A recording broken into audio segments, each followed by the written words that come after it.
बोलो गुरुदेव भगवान की जय। प्यारे कृष्ण कन्हैया लाल की जय। गीतोपनिषद श्रीमद् भगवद गीता यथारूप 7वां अध्याय चल रहा है। भगवद ज्ञान 10 श्लोक हो चुके थे।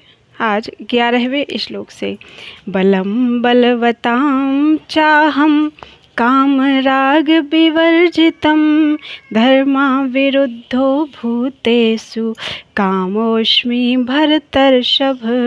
मैं बलवानों का कामनाओं तथा इच्छा से रहित बल हूँ। हे भरत श्रेष्ठ अर्जुन, मैं वह काम हूँ जो धर्म के विरुद्ध नहीं है। तात्पर्य, बलवान पुरुष की शक्ति का उपयोग दुर्बलों की रक्षा के लिए होना चाहिए, व्यक्तिगत आक्रमण के लिए नहीं। व्यक्तिगत आक्रमण के लिए नहीं। इसी प्रकार धर्म सम्मत मैथुन संतान उत्पत्ति के लिए होना चाहिए, अन्य कार्यों के लिए नहीं। अतः माता पिता का उत्तरदायित्व है कि वे अपनी संतान को कृष्ण भावना भावित बनाएं। ये चैव सात्विका भावा राजसास्तामसाश्च ये मत्त एवेति तान् विद्धि न त्वहं तेषु ते मयि। तुम जान लो कि मेरी शक्ति द्वारा सारे गुण प्रकट होते हैं, चाहे वे सतोगुण हो, रजोगुण हो या तमोगुण हो। एक प्रकार से मैं सब कुछ हूँ, किंतु हूँ स्वतंत्र। मैं प्रकृति के गुणों के अधीन नहीं हूँ, अपितु वे मेरे अधीन हैं। तात्पर्य, संसार के सारे भौतिक कार्यकलाप प्रकृति के गुणों के अधीन संपन्न होते हैं। यद्यपि प्रकृति के गुण परमेश्वर कृष्ण से उद्भूत है, किंतु भगवान उनके अधीन नहीं है। भगवान उनके अधीन नहीं होते। उदाहरणार्थ, राज्य के नियमानुसार कोई दंडित हो सकता है, किंतु नियम बनाने वाला राजा उस नियम के अधीन नहीं होता। इसी तरह प्रकृति के सभी गुण सतोगुण, रजोगुण तथा तमोगुण भगवान कृष्ण से उद्भूत हैं, किंतु कृष्ण प्रकृति के अधीन नहीं है, इसलिए वे निर्गुण हैं। जिसका तात्पर्य है कि सभी गुण उनसे उद्भूत हैं, किंतु ये उन्हें प्रभावित नहीं करते। यह भगवान का विशेष लक्षण है। त्रिभिर्गुणमयैर्भावैरेभिः सर्वमिदं जगत् मोहितं नाभिजानाति मामेव्या परमव्ययम्। 3 गुणों सतोगुण, रजोगुण तथा तमोगुणों के द्वारा मोहग्रस्त यह सारा संसार मुझ गुणातीत तथा अविनाशी को नहीं जानता।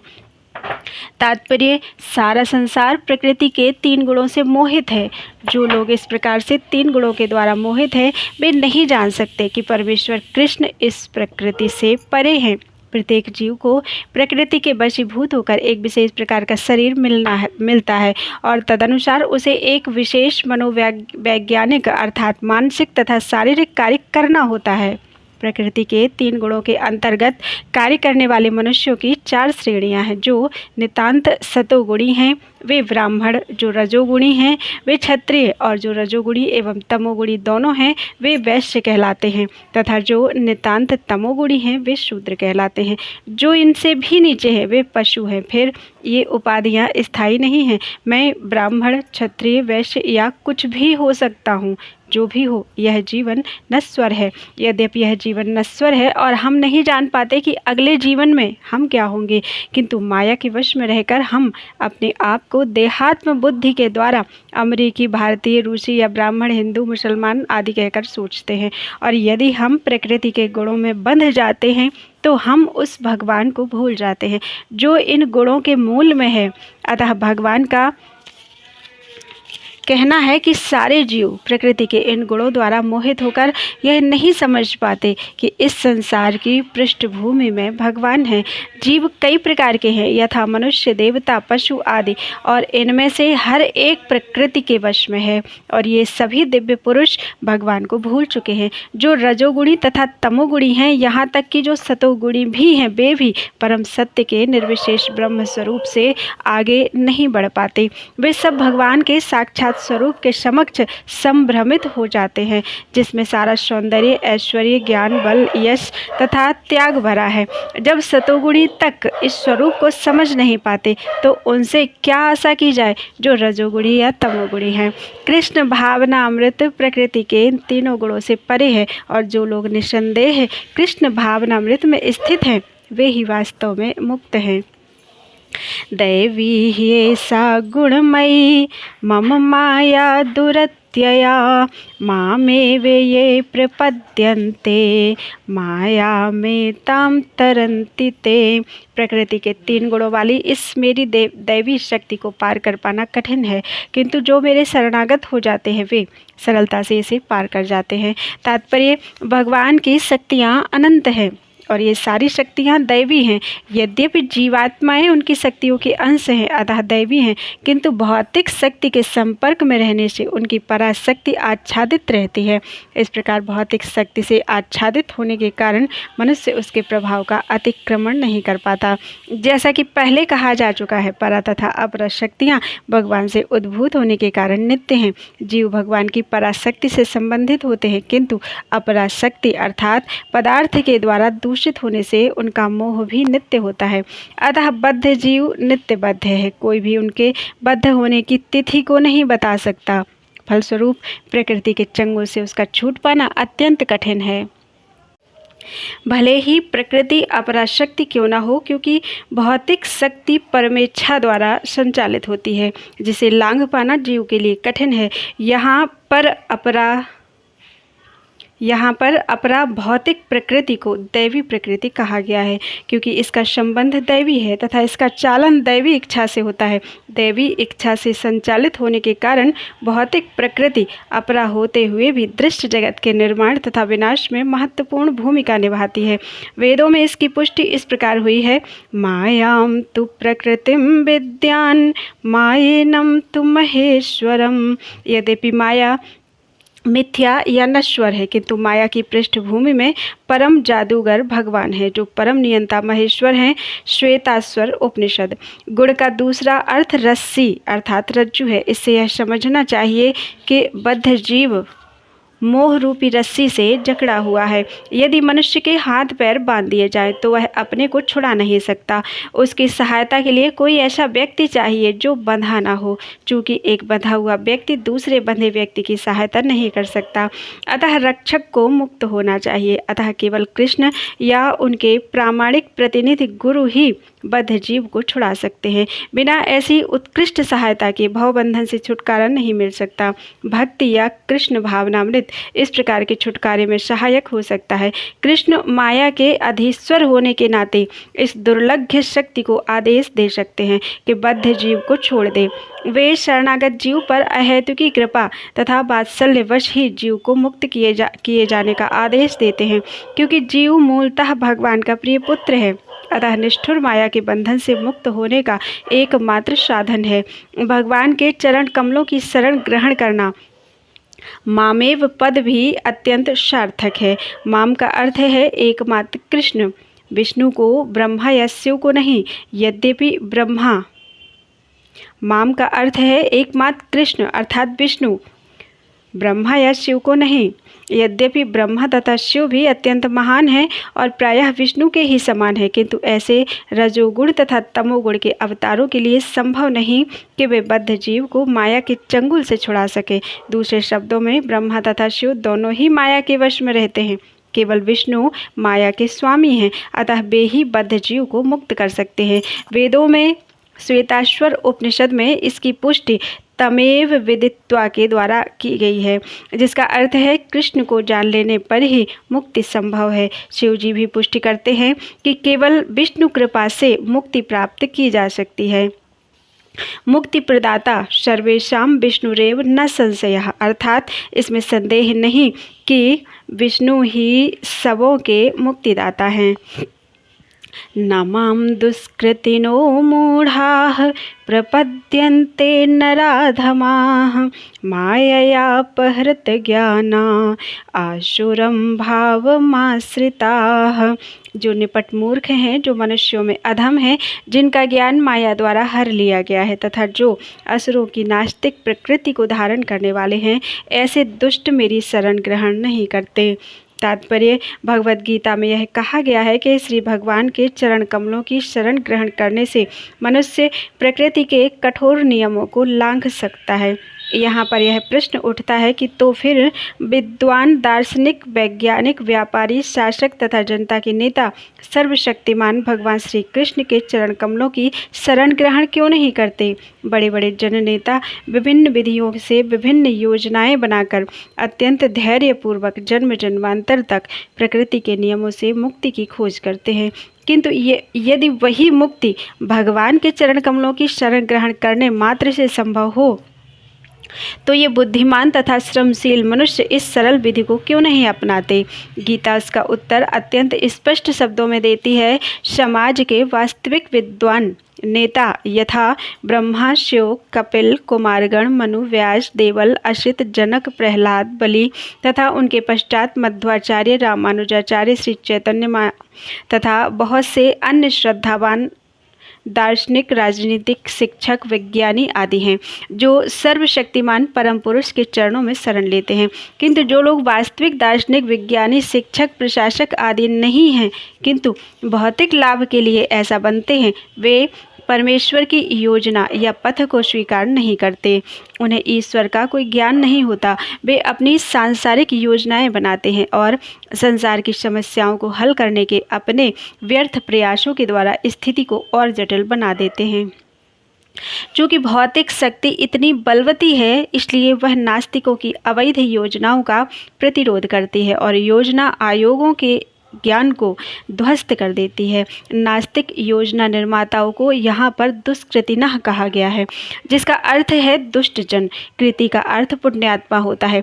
नास्तिक योजना निर्माता कभी कभी अत्यंत बुद्धिमान और प्रतिभाशाली भी होता है, क्योंकि किसी भी विराट योजना के लिए, चाहे वह अच्छी हो या बुरी, बुद्धि की आवश्यकता नहीं होती। बुद्धि की आवश्यकता होती है, लेकिन नास्तिक की बुद्धि का प्रयोग परमेश्वर की योजना का विरोध करने में होता है।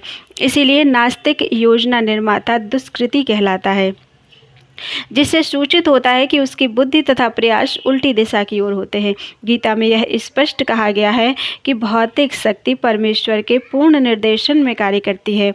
उसका कोई स्वतंत्र प्रभुत्व नहीं है। जिस प्रकार छाया पदार्थ का अनुसरण करती है, उसी प्रकार यह शक्ति भी कार्य करती है। तो भी यह भौतिक शक्ति अत्यंत प्रबल है और नास्तिक अपने अनिश्वरवादी स्वभाव के कारण यह नहीं जान सकता कि वह किस तरह कार्य करती है, ना ही वह परमेश्वर की योजना को जान सकता है। मोह तथा रजोगुण एवं तमोगुणों में रहकर उसकी सारी योजनाएं उसी प्रकार ध्वस्त हो जाती हैं, जिस प्रकार भौतिक दृष्टि से विद्वान, वैज्ञानिक, दार्शनिक, शासक तथा शिक्षक होते हुए भी हिरण्यकशिपु तथा रावण की सारी योजनाएं ध्वस्त हो गई थी।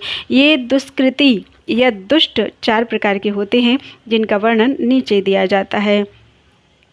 नंबर 1, मूढ़। वे जो कठिन श्रम करने वाले भारवाही पशुओं की भांति निबट मूर्ख होते हैं, वे अपने श्रम का लाभ स्वयं उठाना चाहते हैं, अतः वे भगवान को उसे अर्पित करना नहीं चाहते। भारवाही पशु का उपयुक्त उदाहरण गधा है। इस पशु से उसका स्वामी अत्यधिक कार्य लेता है। गधा यह नहीं जानता कि वह अहरनिश किसके लिए काम करता है। वह घास से पेट भरकर संतुष्ट रहता है। अपने स्वामी से मार खाने के भय से केवल कुछ घंटे सोता है और गधी से बार बार लात खाने के भय के बावजूद भी अपनी काम तृप्ति पूरी करता है। कभी कभी कविता करता है और दर्शन बघाड़ता है, किंतु उसके रेंकने से लोगों की शांति भंग हो जाती है। ऐसी ही दशा उन सकाम कर्मियों की है जो यह नहीं जानते कि वे किसके लिए कर्म करते हैं। वे ये नहीं जानते कि कर्म यज्ञ के लिए है। ऐसे लोग जो अपने द्वारा उत्पन्न कर्मों के भार से दबे रहते हैं, प्रायः यह कहते सुने जाते हैं कि उनके पास अवकाश कहाँ कि वे जीव की अमरता के विषय में सुने। ऐसे मूढ़ों के लिए नश्वर भौतिक लाभ ही जीवन का सब कुछ होता है, भले ही वे अपने श्रम फल के एक अंश का ही उपयोग कर सकें। उपभोग कर सकें। कभी कभी वे लाभ के लिए रात दिन नहीं सोते, भले ही उनके आमाशय में व्रण हो जाए या अपच हो जाए, वे बिना खाए ही संतुष्ट रहते हैं। वे मायामय स्वामियों के लाभ हेतु अहरनिश काम में व्यस्त रहते हैं। अपने असली स्वामी से अनभिज्ञ रहकर ये मूर्ख कर्मी माया की सेवा में व्यर्थ ही अपना समय गंवाते हैं। दुर्भाग्य तो यह है कि वे कभी भी स्वामियों के परम स्वामी की शरण में नहीं जाते, ना ही वे सही व्यक्ति से उसके विषय में सुनने में कोई समय लगाते हैं। जो शूकर विष्ठा खाता है वह चीनी तथा घी से बनी मिठाइयों की परवाह नहीं करता। उसी प्रकार मूर्ख कर्मी इस नश्वर जगत की इंद्रियों को सुख देने वाले समाचारों को निरंतर सुनता रहता है, किंतु संसार को गतिशील बनाने वाली शाश्वत जीवित शक्ति प्राण के विषय में सुनने में तनिक भी समय नहीं लगाता। नंबर 2, दूसरे प्रकार का दुष्कृति नराधम अर्थात अधम व्यक्ति कहलाता है। नर का अर्थ है मनुष्य और अधम का अर्थ है सबसे नीच। 84 लाख जीव योनियों में से 4 लाख मानव योनियां हैं। इनमें से अनेक निम्न मानव योनियां हैं, जिनमें से अधिकांश असंस्कृत हैं। सभ्य मानव योनियां वे हैं जिनके पास सामाजिक, राजनीतिक तथा धार्मिक नियम हैं। जो मनुष्य सामाजिक तथा राजनीतिक दृष्टि से उन्नत हैं किंतु जिनका कोई धर्म नहीं होता, वे नराधम माने जाते हैं। धर्म ईश्वर विहीन नहीं होता, क्योंकि धर्म का प्रयोजन परम सत्य को तथा उसके साथ मनुष्य के संबंध को जानना है। गीता में भगवान स्पष्टतः कहते हैं कि उनसे परे कोई भी नहीं है और वे ही परम सत्य हैं। मनुष्य जीवन का सुसंस्कृत रूप सर्वशक्तिमान परम सत्य श्री भगवान कृष्ण के साथ मनुष्य की विस्मृत भावना को जागृत करने के लिए मिला है। जो इस शुभ अवसर को हाथ से जाने देता है वही नराधम है। शास्त्रों से पता चलता है कि जब बालक माँ के गर्भ में अत्यंत असहाय रहता है तो वह अपने उद्धार के लिए प्रार्थना करता है और वचन देता है कि वह गर्भ से बाहर आते ही वह केवल भगवान की पूजा करेगा। संकट के समय ईश्वर का स्मरण प्रत्येक जीव का स्वभाव है, क्योंकि वह ईश्वर के साथ सदा से संबंधित रहता है। किंतु उद्धार के बाद बालक जन्म पीड़ा को और उसी के साथ अपने उद्धारक को भी भूल जाता है, क्योंकि वह माया के वशीभूत हो जाता है। यह तो बालकों के अभिभावकों का कर्तव्य है कि वे उनमें सुप्त दिव्य भावनामृत को जागृत करें। वर्णाश्रम पद्धति में मनुस्मृति के अनुसार इस भावनामृत को जागृत करने के उद्देश्य से 10 शुद्धि संस्कारों का विधान है, जो धर्म का पथ प्रदर्शन करते हैं। किंतु अब विश्व के किसी भाग में किसी भी विधि का दृढ़तापूर्वक पालन नहीं होता और फलस्वरूप 99.9% जनसंख्या नराधम है। जब सारी जनसंख्या नराधम हो जाती है तो स्वाभाविक है कि उनकी सारी तथाकथित शिक्षा भौतिक प्रकृति की सर्वसमर्थ शक्ति द्वारा व्यर्थ कर दी जाती है।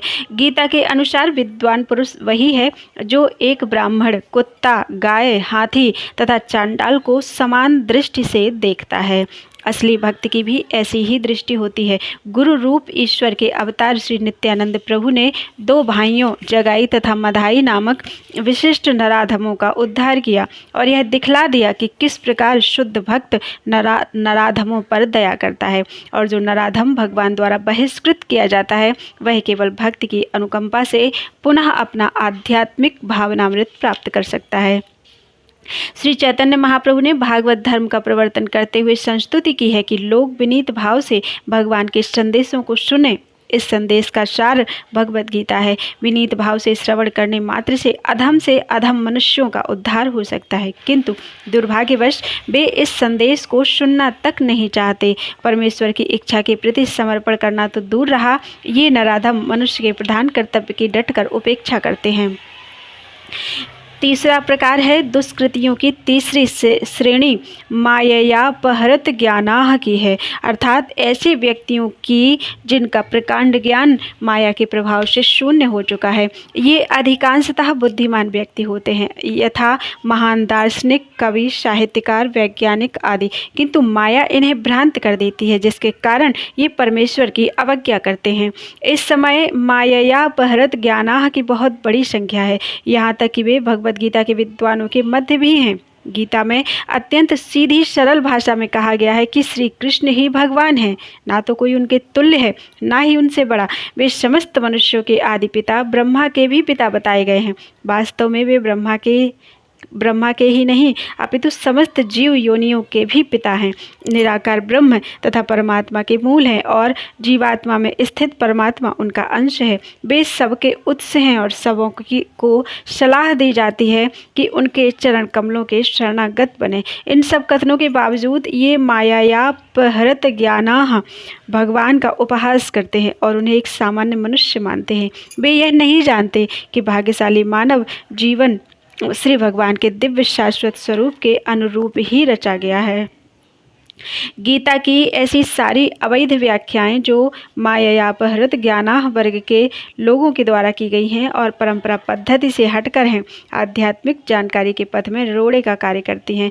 मायाग्रस्त व्याख्याकार ना तो स्वयं भगवान कृष्ण के चरणों की शरण में जाते हैं और ना अन्यों को इस सिद्धांत का पालन करने के लिए शिक्षा देते हैं। चौथा प्रकार है दुष्कृतियों की चौथी श्रेणी, आसुरम भावमाश्रिताः, अर्थात आसुरी सिद्धांत वालों की है। यह श्रेणी खुले रूप से नास्तिक होती है। इनमें से कुछ तर्क करते हैं कि परमेश्वर कभी भी इस संसार में अवतरित नहीं हो सकते, किंतु वे इसका कोई ठोस प्रमाण नहीं बता पाते कि ऐसा क्यों नहीं हो सकता। कुछ ऐसे हैं जो परमेश्वर को निर्विशेष रूप के अधीन मानते हैं, यद्यपि गीता में इसका उल्टा बताया गया है। नास्तिक श्री भगवान के द्वेषवश अपनी बुद्धि से कल्पित अनेक अवैध अवतारों को प्रस्तुत करते हैं।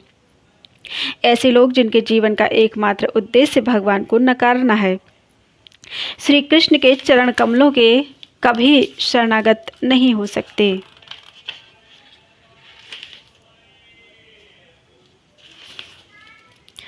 दक्षिण भारत के श्री यमुनाचार्य अलबंदरू ने कहा है, हे प्रभु, आप उन लोगों द्वारा नहीं जाने जाते जो नास्तिक सिद्धांतों में लगे हैं, भले ही आप विलक्षण गुण रूप तथा लीला से युक्त हैं। सभी शास्त्रों ने आपका विशुद्ध सत्वमय विग्रह प्रमाणित किया है तथा दैवी गुण संपन्न दिव्य ज्ञान के आचार्य भी आपको मानते हैं। अतएव नंबर 1 मूढ़, नंबर 2 नराधम, नंबर 3 मायायापहृत ज्ञानी अर्थात भ्रमित मनोधर्मी तथा नंबर 4 नास्तिक। ये 4 प्रकार के दुष्कृति कभी भी भगवान के चरण कमलों की शरण में नहीं जाते, भले ही सारे शास्त्र तथा आचार्य ऐसा उपदेश क्यों न देते रहें। चतुर्विधा भजन्ते मां जनाः सुकृतिनो अर्जुन, आर्तो जिज्ञासुर अर्थार्थी ज्ञानी चा भरतर्षभ। हे भरत श्रेष्ठ, 4 प्रकार के पुण्यात्मा मेरी सेवा करते हैं, आर्त, जिज्ञासु, अर्थार्थी तथा ज्ञानी।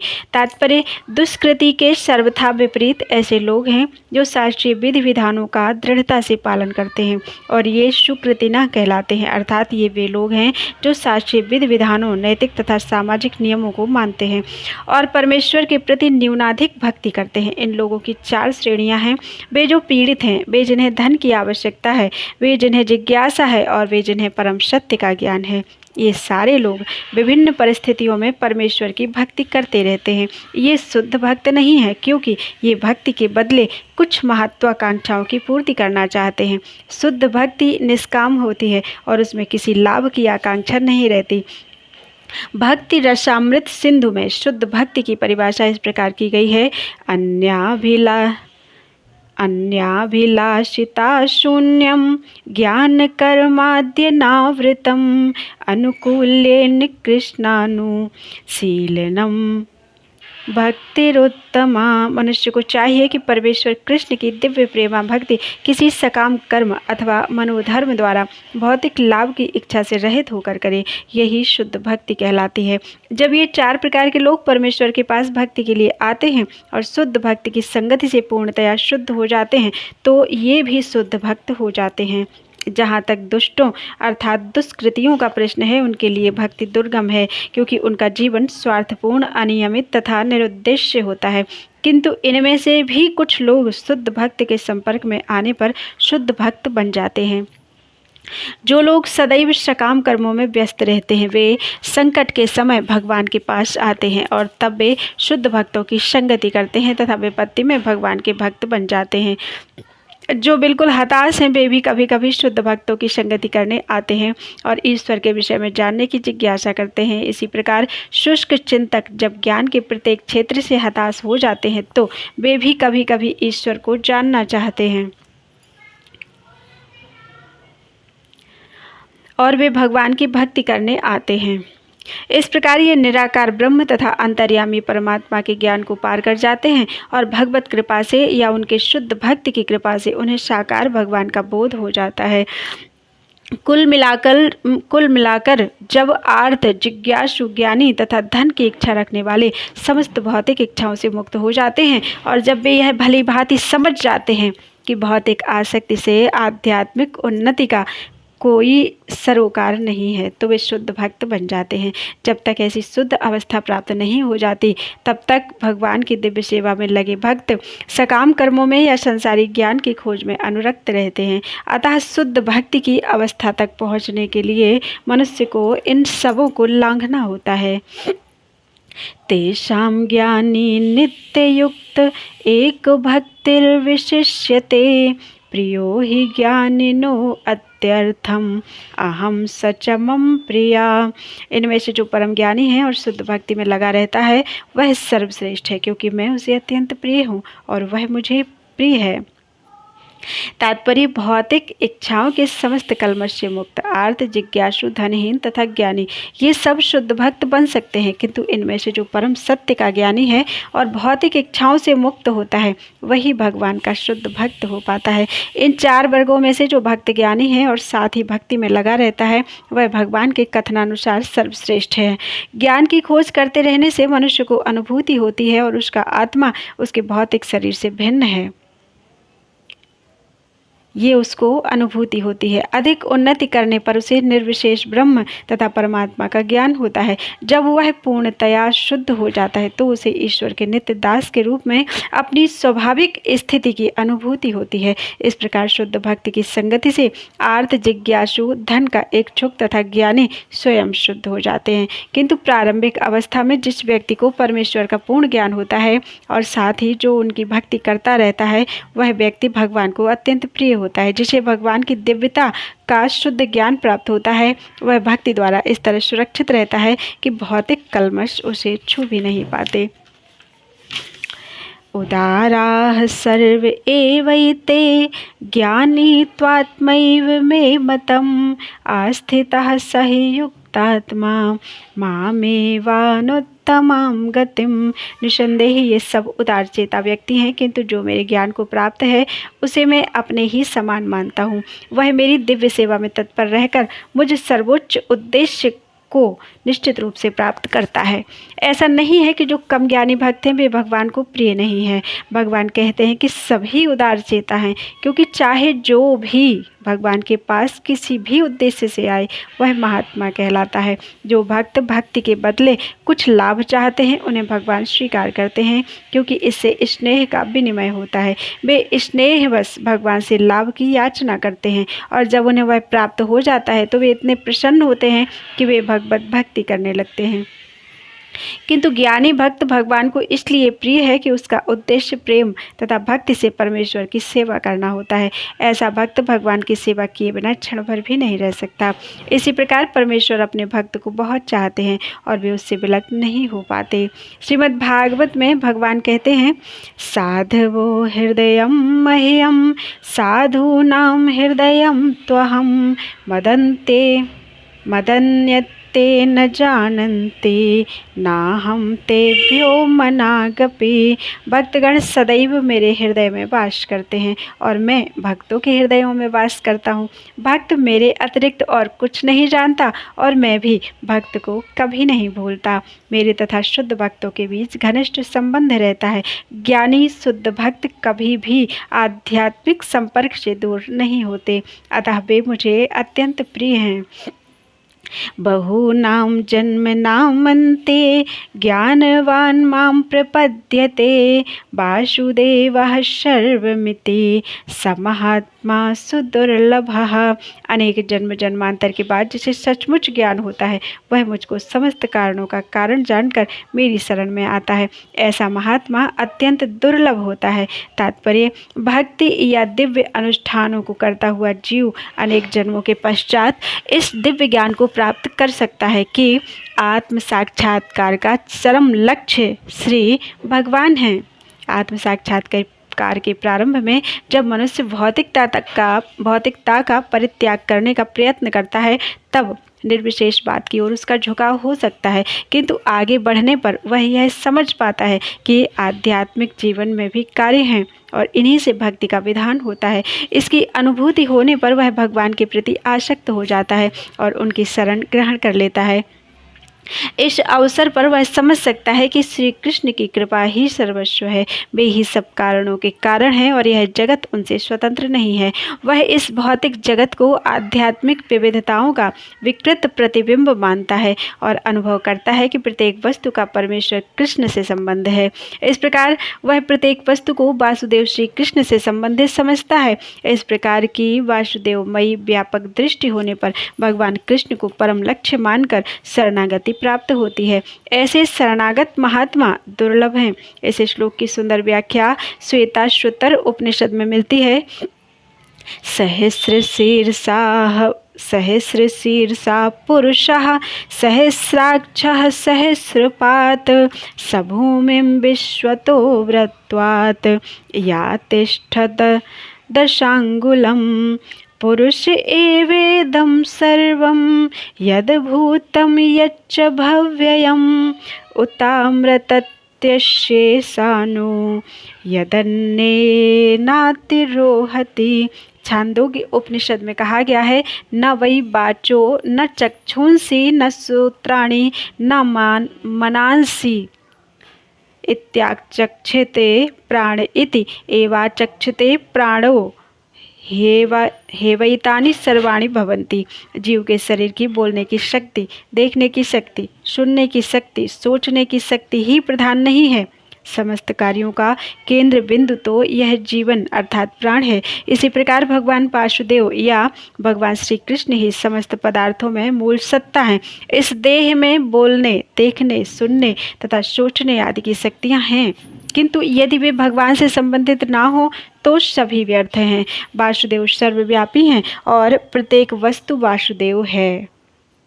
अतः भक्त पूर्ण ज्ञान में रहकर शरण ग्रहण करता है। तुलनार्थ भगवद गीता के ये शब्द थे।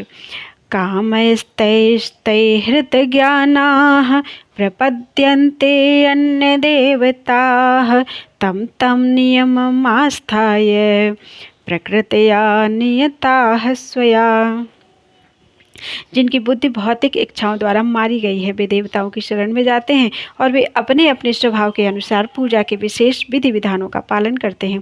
तात्पर्य, जो समस्त भौतिक कलमश से मुक्त हो चुके हैं वे भगवान की शरण ग्रहण करते हैं और उनकी भक्ति में तत्पर होते हैं। जब तक भौतिक कलमश धुल नहीं जाता तब तक वे स्वभावतः अभक्त रहते हैं, किंतु जो भौतिक इच्छाओं के होते हुए भी भगवान की ओर उन्मुख होते हैं वे बहिरंगा प्रकृति द्वारा आकृष्ट नहीं होते, चूँकि वे सही उद्देश्य की ओर अग्रसर होते हैं। अतः वे शीघ्र ही सारी भौतिक काम इच्छाओं से मुक्त हो जाते हैं।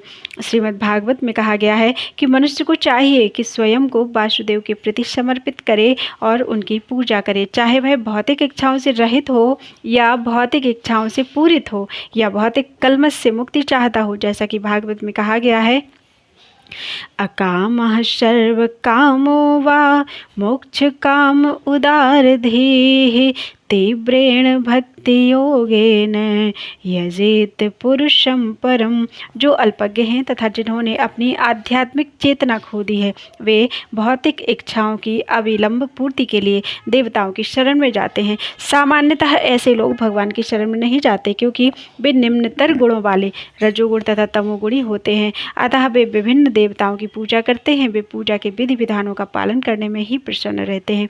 देवताओं के पूजक छोटी छोटी इच्छाओं के द्वारा प्रेरित होते हैं और यह नहीं जानते कि परम लक्ष्य तक किस प्रकार पहुंचा जाए, किंतु भगवत भक्त कभी भी पथभ्रष्ट नहीं होता, क्योंकि वैदिक साहित्य में विभिन्न उद्देश्यों के लिए भिन्न भिन्न देवताओं के पूजन का विधान है। अतः जो भगवत भक्त नहीं हैं वे सोचते हैं कि देवता कुछ कार्यों के लिए भगवान से श्रेष्ठ हैं, किंतु शुद्ध भक्त जानता है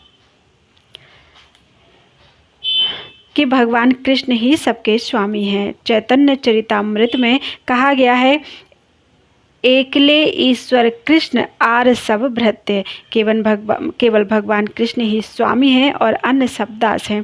फलतः शुद्ध भक्त कभी भी अपनी आवश्यकताओं की पूर्ति के लिए देवताओं के निकट नहीं जाता।